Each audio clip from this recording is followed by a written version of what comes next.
Howdy, welcome back to the channel. Today I want to go over the Cooper color codes, or the states of awareness that we could be in. These come from Mr. Jeff Cooper, who is considered the father of modern handgun training, and there's a lot of good information we can learn from him. I remember the first time I saw some type of color system with regards to state of alertness was after 9/11.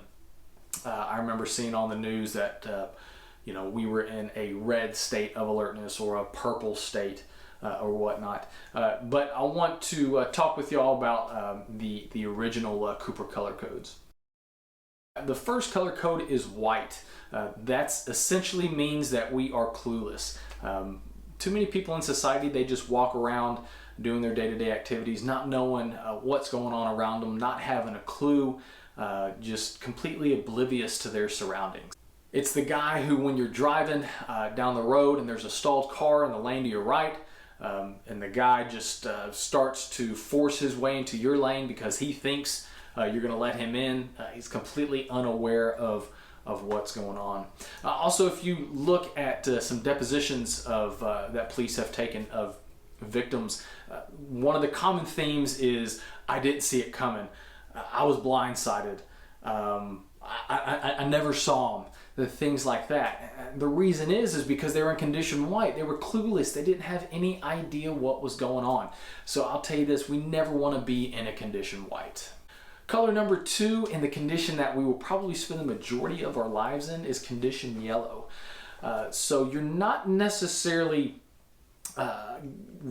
preparing to fight, but you have decided that if it comes to it, you will be ready.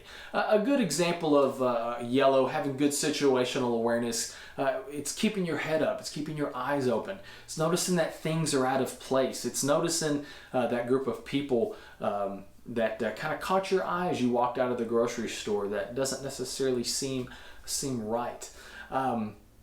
Good situational awareness, you're driving on a 3-lane street, it's just you and another car behind you, you're going to go straight as you come up to the 4-way stop, but you notice his blinker turns on and he wants to turn right.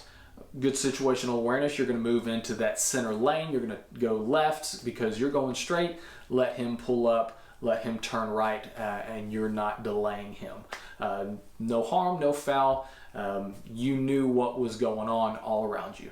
That's good situational awareness. That's the state that we are going to be in most of the time. State number 3, this is when we basically see, hey, that person over there is a potential threat, and we are now we are fixated on a specific threat. That is orange. Our spidey senses are going off. Our gut feeling, we need to trust that.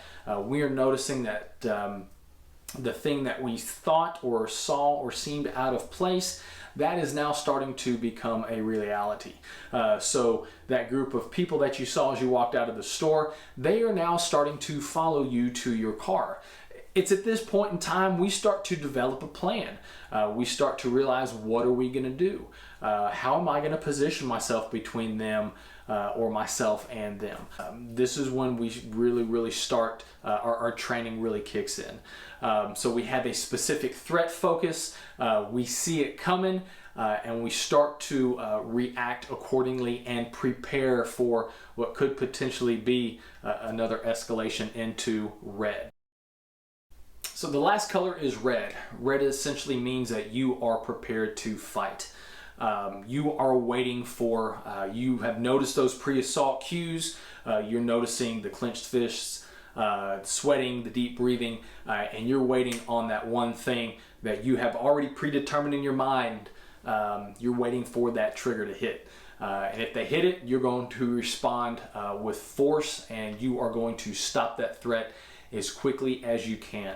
One of the things I want to stress, though, is remember that we can only respond with the same amount of force that is perceived to be used against us. So please note that. So red, we are prepared to fight, and if the time comes where you do have to do it, we need to be quick, we need to be ruthless, and remember, there are no rules in a fight. The only way to win a fight is to make sure that you go home at the end of the day. Appreciate everybody watching. If you like the video, click like. Please subscribe to the channel. I want to try to help as much people as I can and get some good information out there. Guys, we need to get, as a society, we need to be better situationally aware.